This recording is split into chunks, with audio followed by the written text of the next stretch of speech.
At his wedding, my son screamed, "Get out. She doesn't want you here." I walked out silently, tears streaming down my face. The next day, he called. "Mom, give me the mansion keys. We're honeymooning there." I handed him the keys with a smile. When they turned on the TV in the master bedroom, a nice little video of his bride was playing on every channel. If you're watching this, subscribe and tell me where you're watching from. I'm Dorothy Walsh, 67 years old and apparently the most unwelcome mother-in-law in Connecticut. But let me backtrack to how I got my perfect revenge on the woman who stole my son and the son who betrayed me. The wedding was supposed to be the happiest day of my life. I'd spent 3 months helping plan every detail, from the flowers to the catering menu. I'd even bought a beautiful navy dress that matched Sophia's color scheme. Everything was perfect, until the moment I walked into the reception hall. "What is she doing here?" Sophia's voice cut through the chatter like a knife. She stood there in her $5,000 dress, pointing at me like I was some kind of uninvited stranger. My son, Michael, the boy I'd raised alone after his father died, just stood there frozen. "I invited her," he said weakly. "She's my mother." "Your mother?" Sophia's laugh was sharp and cold. "The woman who tried to sabotage our engagement. The woman who called me a gold digger at the rehearsal dinner." "I never called her that, though I certainly thought it. What I actually said was that I hoped they'd discuss their financial expectations for marriage."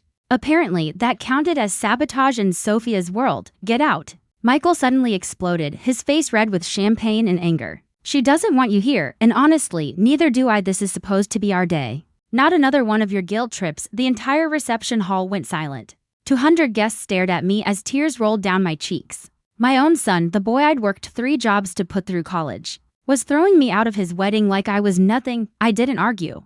I didn't make a scene. I just picked up my purse, walked to the door, and left. But as I sat in my car in the parking lot, watching through the windows as the party continued without me, something inside me hardened. If they wanted to treat me like the enemy, maybe it was time I started acting like one. The next morning, Michael called. His voice was different now, soft, apologetic, the same tone he used whenever he wanted something. "Mom, I'm sorry about last night. Sophia was just stressed and I overreacted. You know how weddings are." "Of course, sweetheart," I said, though my heart still ached. "These things happen, actually," he continued. "We have a favor to ask. Could we borrow the keys to the mansion in the Hamptons? We want to honeymoon there instead of going to Italy." The travel costs were higher than expected. The mansion, my late husband's family estate, worth about $4 million. The same house where I'd spent my happiest years before Robert died. The same property where, just 6 months ago, I'd installed a very sophisticated security system. "Of course, darling," I said sweetly. "I'll have the keys ready for you this afternoon." When Michael arrived with Sophia to pick them up, she wouldn't even look at me. Good, I thought. She should feel ashamed of herself. "Thank you so much, Mrs. Walsh," she said in that fake, sugary voice she used when she wanted something. "This means the world to us." "Oh, call me Dorothy," I replied with a bright smile. "After all, we're family now." They drove off in Michael's BMW, laughing and planning their romantic getaway. I watched them leave, then went inside and opened my laptop. You see, that security system I installed wasn't just for burglary protection. It had cameras in every room and the ability to override the entertainment system remotely. I opened the control panel and started uploading a very special video to the mansion's media server. A video I'd been saving for exactly the right moment. A video that was about to turn their honeymoon into a nightmare they'd never forget. Because 3 months ago, I'd learned the truth about my sweet daughter-in-law, and now, it was time she learned what happens when you mess with Dorothy Walsh. Let me tell you how I discovered what kind of woman my son really married. It started with a phone call that changed everything. "Mrs. Walsh, this is Detective James Morrison with the Hartford Police Department.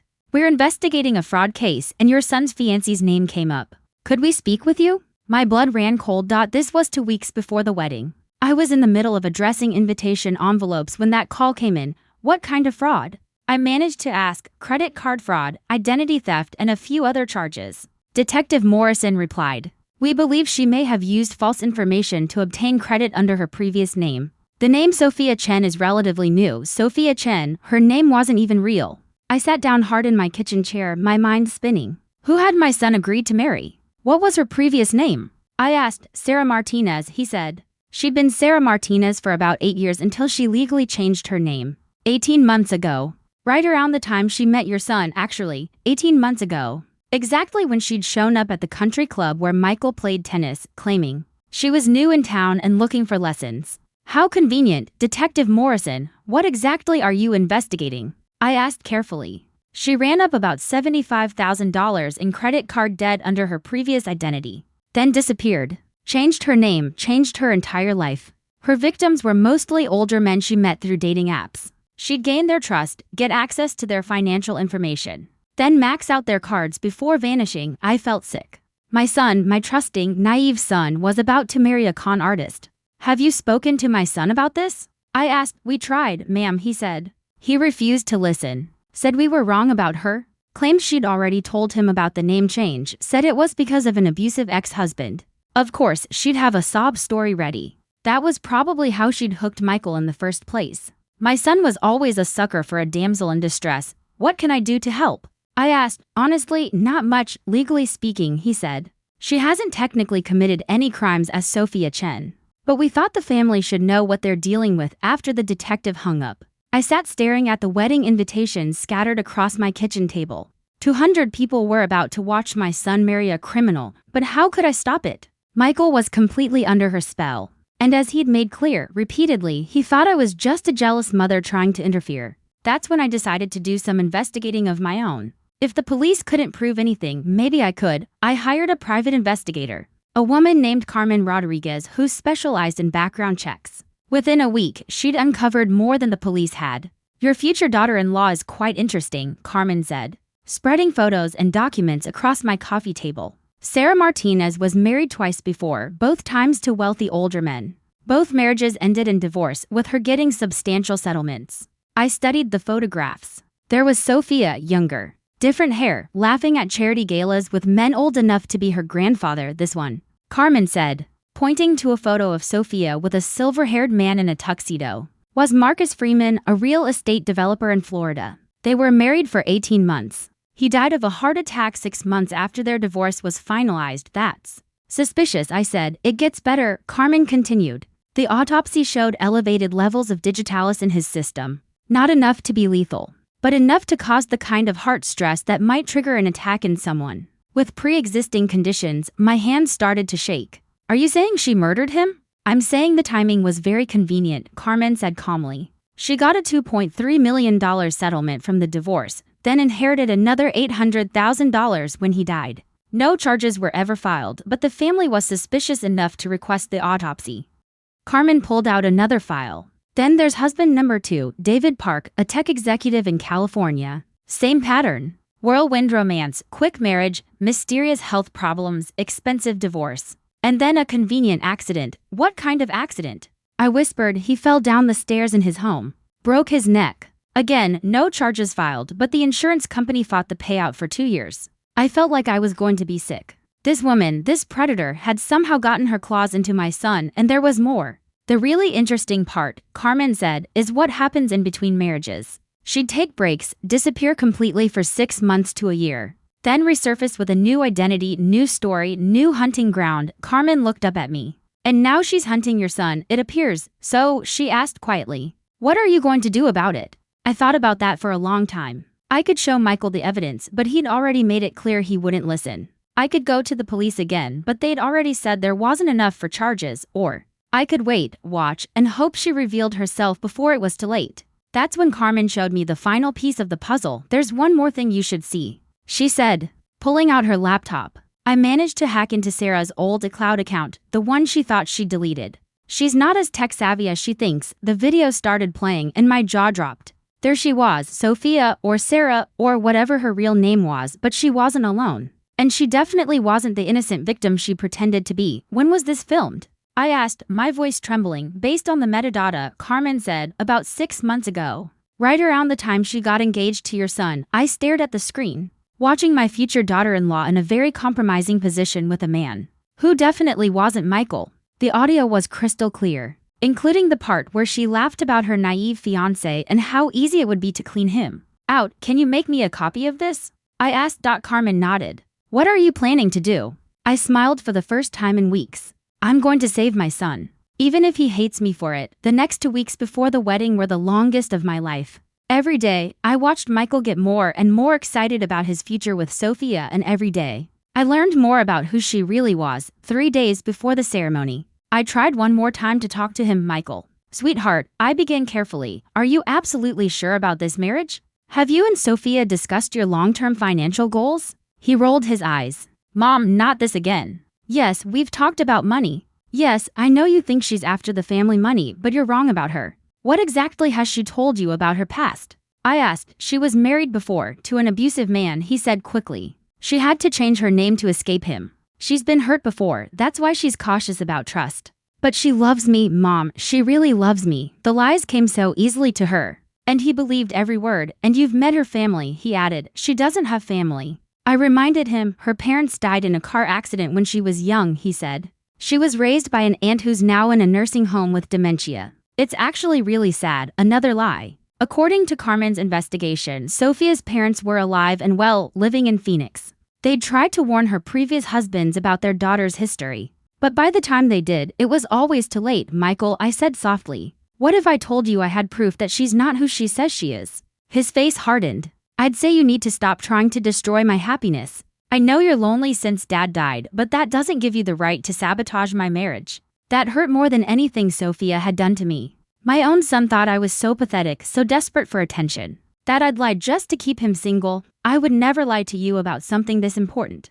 I whispered, really? Then where's this proof? He challenged. I hesitated. Showing him the video would destroy him, and there was no guarantee he'd believe. It wasn't somehow faked. Sophia had done an excellent job painting me as an unstable, jealous mother. Anything I showed him would be dismissed as another attempt to break them up. I thought so, he said when I didn't answer. Mom, I love you, but you need to accept that I'm getting married. Sophia is going to be your daughter-in-law. And if you can't be civil to her, then maybe you shouldn't come to the wedding. That was the moment I knew there was no saving him before the marriage. He'd have to learn the truth the hard way. But that didn't mean I couldn't be prepared for when reality hit. The wedding planning continued around me like a nightmare. Sophia made a big show of asking for my opinion on flowers and music. But it was obvious she was just humoring me.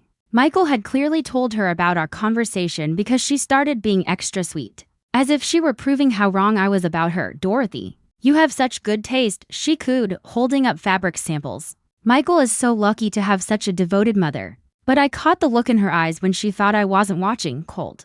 Calculating, like she was measuring me for a coffin 2 days before the wedding. She made her biggest mistake yet. She asked to meet me for lunch, just the two of us. I know this transition is hard for you, she said smoothly over salads at the country club. Michael means everything to you, and now you have to share him. That's what mothers do. I replied carefully. We want our children to be happy, of course, she said with that syrupy smile. And I want you to know that I would never try to come between you and Michael. Family is so important. She said this while wearing a bracelet that cost more than most people's cars. A bracelet paid for with my son's credit card. That's good to hear, I said. Although, she continued, her voice dropping into something softer, almost conspiratorial. I hope you understand that as Michael's wife, I'll need to be his primary confidant, especially when it comes to financial matters. It wouldn't be appropriate for him to discuss our private business with anyone else. Even family. There it was, the opening move. The first step to cutting me out of Michael's life completely. I wouldn't expect him to share personal information, I replied evenly. Wonderful,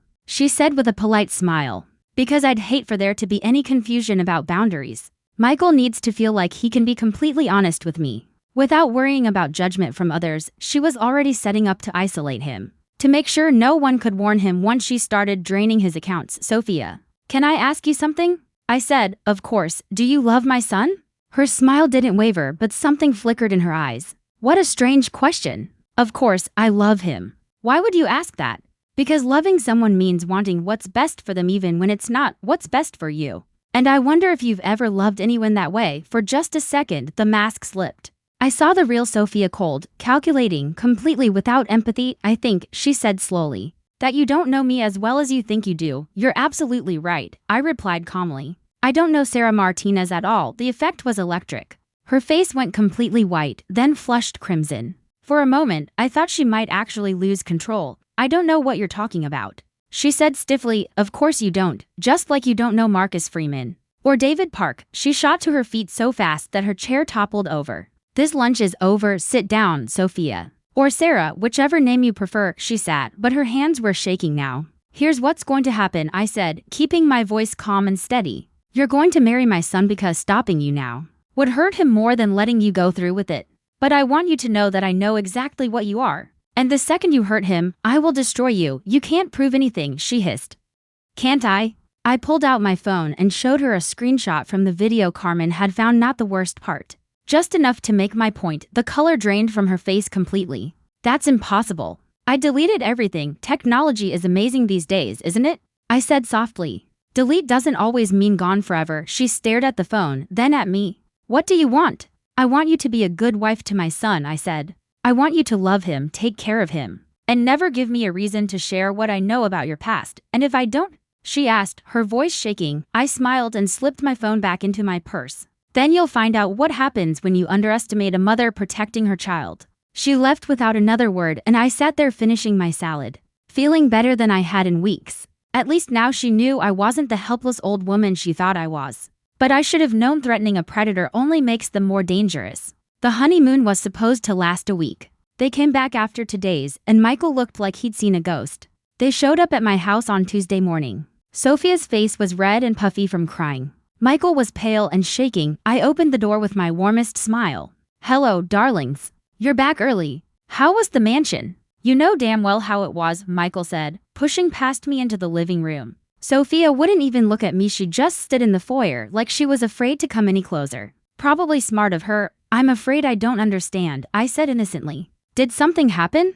The video, Mom, Michael said through clenched teeth. The video that somehow got uploaded to every television in the house. The video that started playing the moment we turned on any screen. I gasped dramatically. Oh my goodness. Was there a virus in the system? How terrible. Cut the act, Michael snapped. You did this. Somehow, you did this, Michael, honey, I said gently. I don't know anything about uploading videos. You know I can barely work my email, but I'd practiced that line. Carmen had taught me exactly how to work the mansion's smart home system. It was surprisingly easy once you knew what to do. It was her. Sophia finally burst out, her voice shaking. She threatened me at lunch. She knows things about my past, things that aren't true, and she's trying to destroy our marriage. What things? Michael asked, looking between us. This was the moment I'd been waiting for. Time to let them destroy each other, Sophia, I said softly. If you have something to tell Michael about your past, now would be a good time. It's all lies, she said desperately. She hired someone to make fake documents, fake videos, fake everything. Sophia said through her tears. She can't stand that you chose me over her. Michael looked confused. What fake documents? What videos? I walked to my desk and pulled out the folder Carmen had given me. Perhaps these will clear things up. I handed him the file containing copies of her marriage certificates, divorce papers, police reports, and newspaper articles about her previous husband's deaths. Michael's hands trembled as he flipped through the pages. Sophia, what is this? Why does this say your name is Sarah Martinez? I can explain. And why are there 2 marriage certificates with your picture on them? Michael, please, let me. And what's this about a David Park dying in a fall down the stairs? Sophia, who are these people? She was crying harder now, mascara running down her cheeks. I was going to tell you everything after we were married. I was scared you wouldn't understand. Understand what? Michael's voice rose. That you've been married twice before?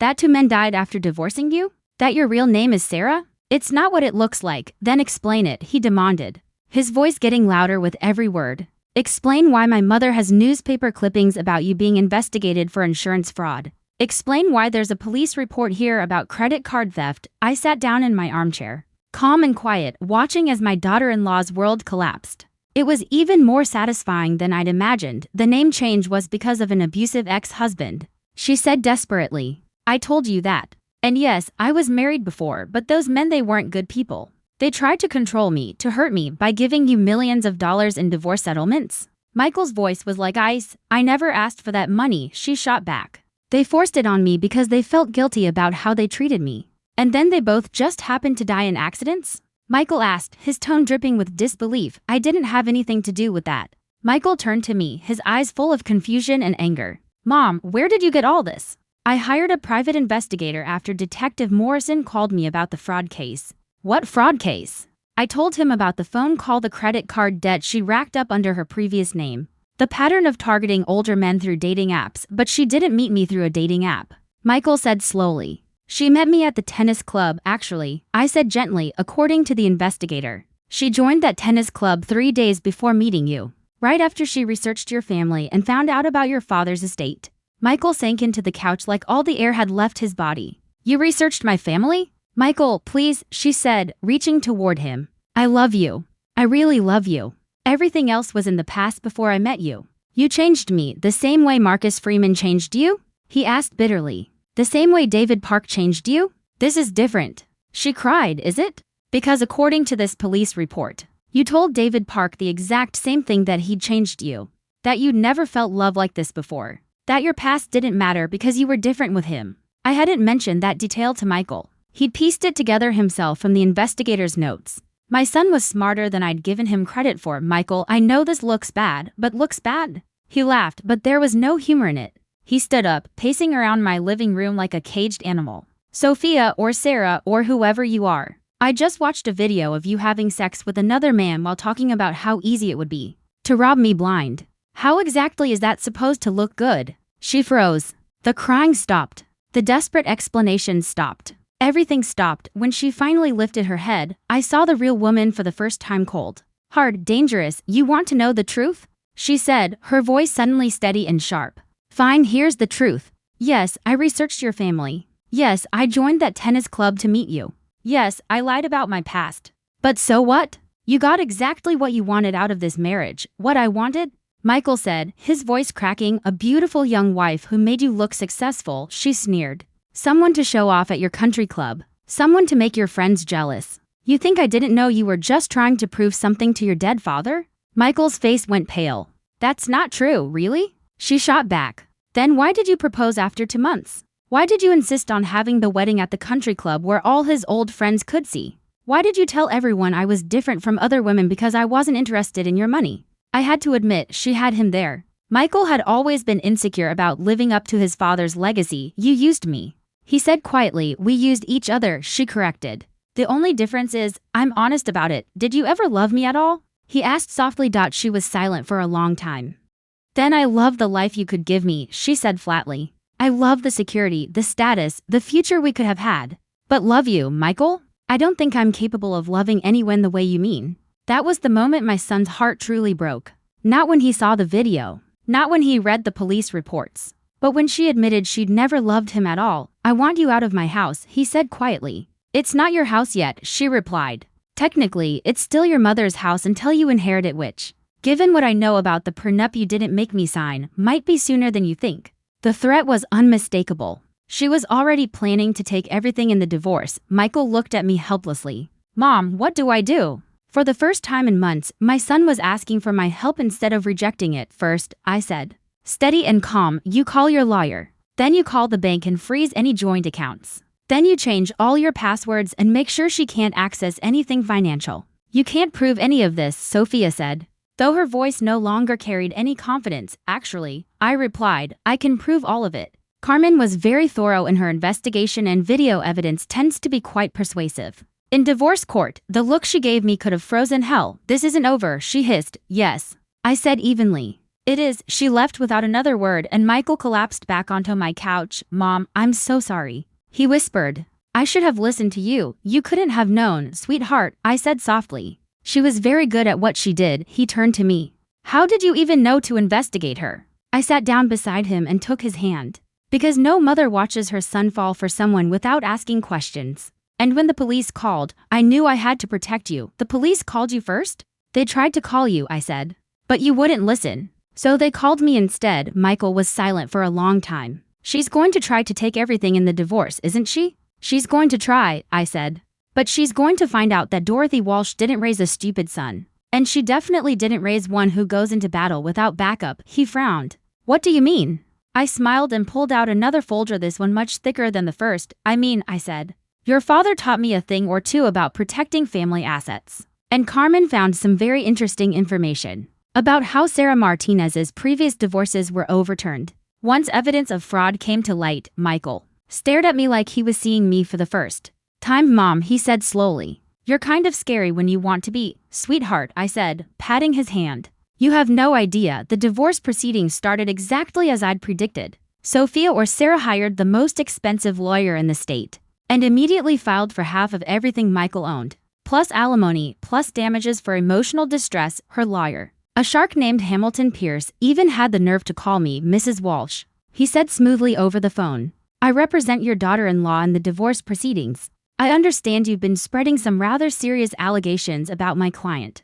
I haven't been spreading anything, I replied pleasantly. I simply provided my son with factual information about the woman he married. Factual information that was obtained through illegal means, he countered. Hacking into private accounts. Hiring investigators to stalk my client. Invasion of privacy. My client has grounds for a substantial lawsuit against you personally, I almost laughed.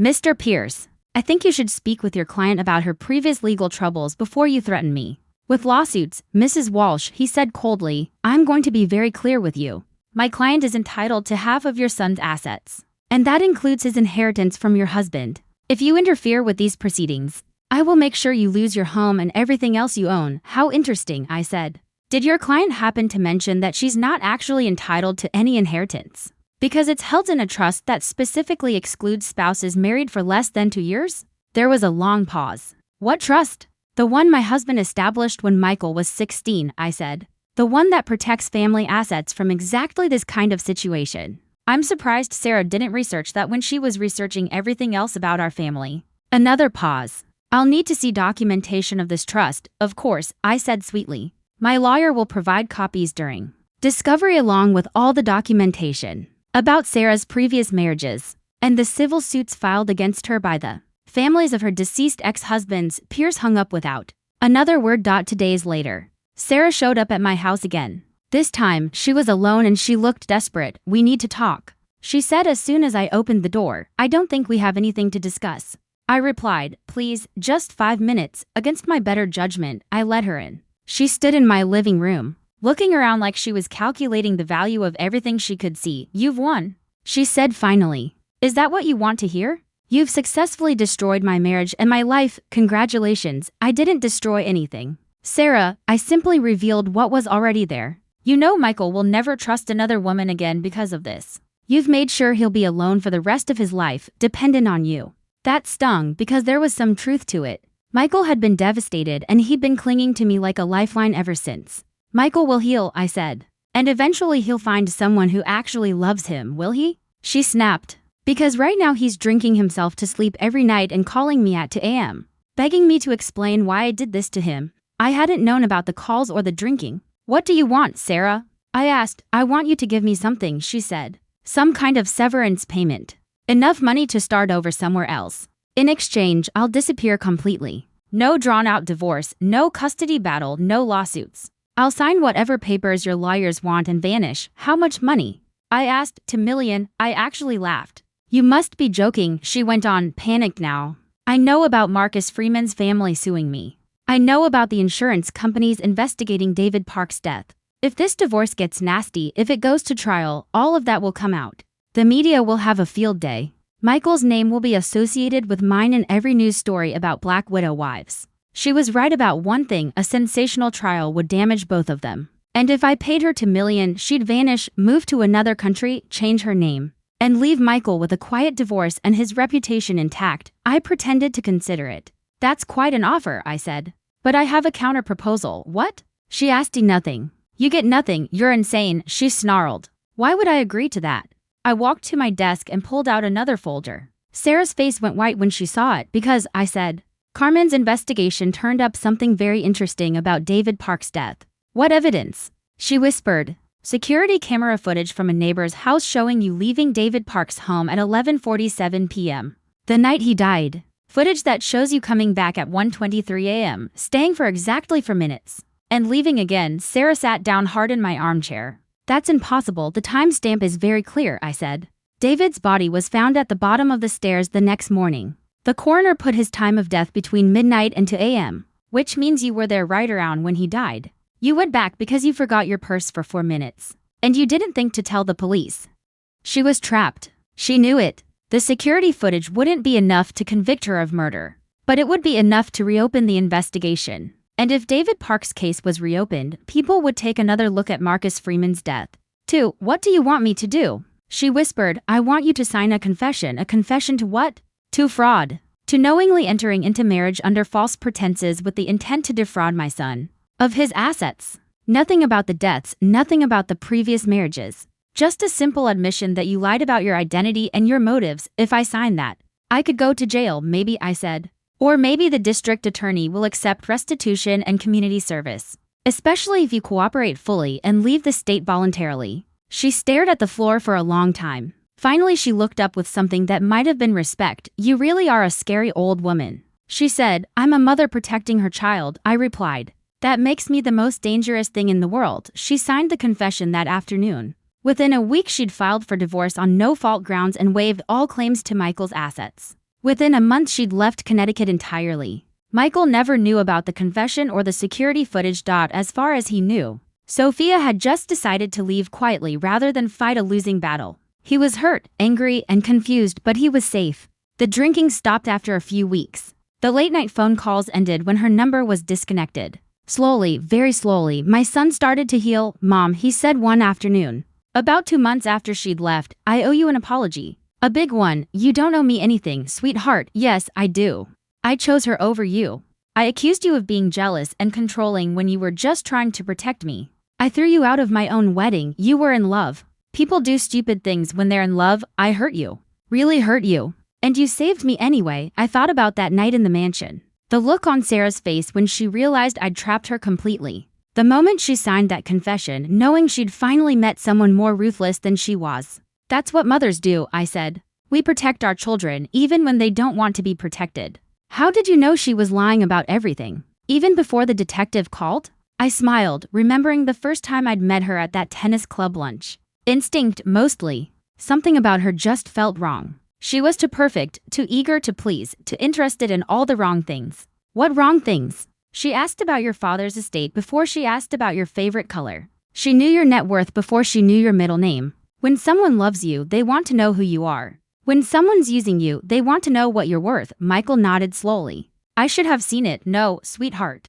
You should have been able to trust that the woman you married actually loved you. The fact that you couldn't see through her lies just means you're a good person, someone who expects the best from people like Dad was, he said. Quietly, exactly like Dad, and that's not something to be ashamed of. We sat quietly for a while, watching the sun set through my kitchen window. Finally, Michael spoke again. Mom, how do I make sure this never happens again? How do I trust anyone after this? Carefully, I said. But you will trust again eventually because the alternative is spending your life alone. And that's exactly what she wanted. She wanted to poison you against love so completely that you'd never risk your heart again. Maybe that would be safer, yes, but not happier. And your father didn't raise you to choose safe over happy. Michael smiled for the first time in months. No, he didn't. Besides, I added.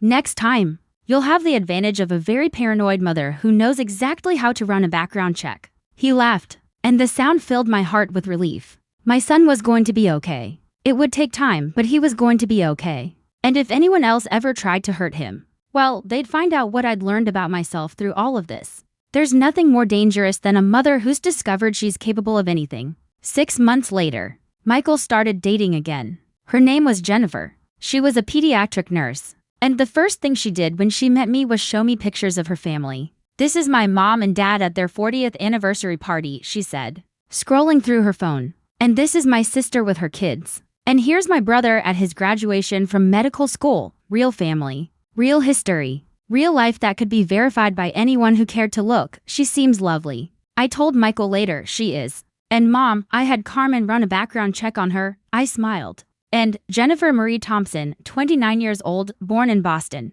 Graduated from nursing school with honors. No previous marriages, no criminal record, and her biggest debt is her student loans. Suspicious. I said dryly. She sounds entirely too normal. I know, right? It's weird dating someone who's actually honest about everything. 3 months later, Michael brought Jennifer to Sunday dinner for the first time. She arrived with a bouquet of flowers for me and a homemade apple pie. I hope this is okay, she said nervously. Michael mentioned you like to bake, and I didn't want to assume I could compete with your recipes. But my grandmother's apple pie was always her specialty. I took a bite and nearly moaned with pleasure. Jennifer, this is absolutely delicious. Would you share the recipe? Of course. Actually, I was hoping you might teach me some of your techniques. Michael raves about your cooking after dinner while Michael was loading the dishwasher. Jennifer helped me package up leftovers in the kitchen. Mrs. Walsh, can I ask you something personal? She said, of course, dear, I replied. Michael told me about his first marriage. Not all the details, but enough. I just want you to know I understand why you might be protective of him. I studied her face. looking for any sign of calculation or manipulation. I found only genuine concern. I appreciate that, Jennifer. I also want you to know I don't expect you to trust me right away. I know I have to earn that, but I hope eventually you'll see that I really do love your son. What makes you love him? I asked. She smiled, the kind of smile that transformed her whole face. He's kind without being weak. He's successful without being arrogant. He treats waiters and janitors the same way he treats his boss. And when he talks about you, his whole face lights up. Any man who loves his mother that much is someone I want to know better. That night after they left, I called Carmen. I need another favor, I said. Let me guess, Jennifer Thompson.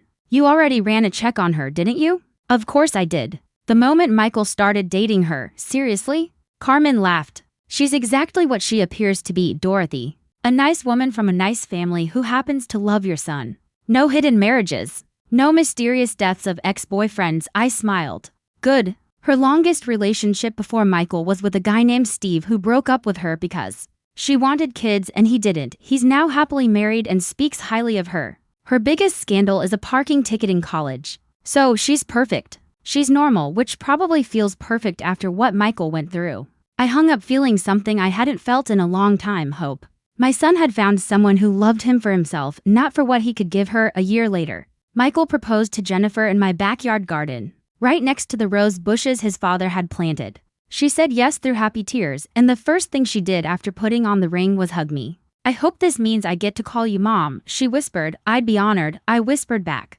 The wedding was small and intimate, held in the same garden where they'd gotten engaged. Jennifer's family flew in from Boston, warm and genuine, just like she was. Her father walked her down the aisle but stopped to shake my hand before giving her away. Thank you for raising such a wonderful man, he said. We couldn't be happier about this marriage, this time. I sat in the front row with tears of joy streaming down my face. This time, no one screamed at me to leave. This time, I watched my son marry someone who actually deserved him. During his speech at the reception, Michael looked directly at me. I want to thank my mother for never giving up on me, even when I was too stupid to listen to her wisdom. Mom, you saved my life in more ways than one. I love you more than I can ever express. Jennifer's maid of honor speech was even better. I've never seen a mother and son who love each other as purely as Michael and Dorothy, she said. Dorothy didn't just raise a son, she raised a man who knows how to love without conditions, how to trust without being naive, and how to protect the people he cares about. Any woman lucky enough to marry into this family gets not just a husband, but a role model for what unconditional love looks like. That night, as I watched my son and his new wife dance to their wedding song, I thought about Sarah Martinez. Wherever she was, I hoped she'd found whatever it was she was really looking for and that it didn't involve destroying anyone else's life mostly. Though, I thought about the lesson I'd learned through the whole ordeal. Sometimes protecting the people you love means becoming someone you never thought you could be. Sometimes love requires you to be ruthless, calculating, and absolutely unforgiving. I'd always thought of myself as gentle, someone who avoided conflict and trusted others to do the right thing. But when my son's happiness was threatened, I discovered I was capable of things that would have shocked the old Dorothy Walsh. I'd hired investigators, manipulated security systems, obtained evidence through questionable means, and ultimately forced a confession by threatening exposure. A year ago, I would have been horrified by those actions. Now, watching Michael and Jennifer laugh together at their head table, I felt nothing but satisfaction. I'd done what was necessary to protect my child, and I'd do it again in a heartbeat.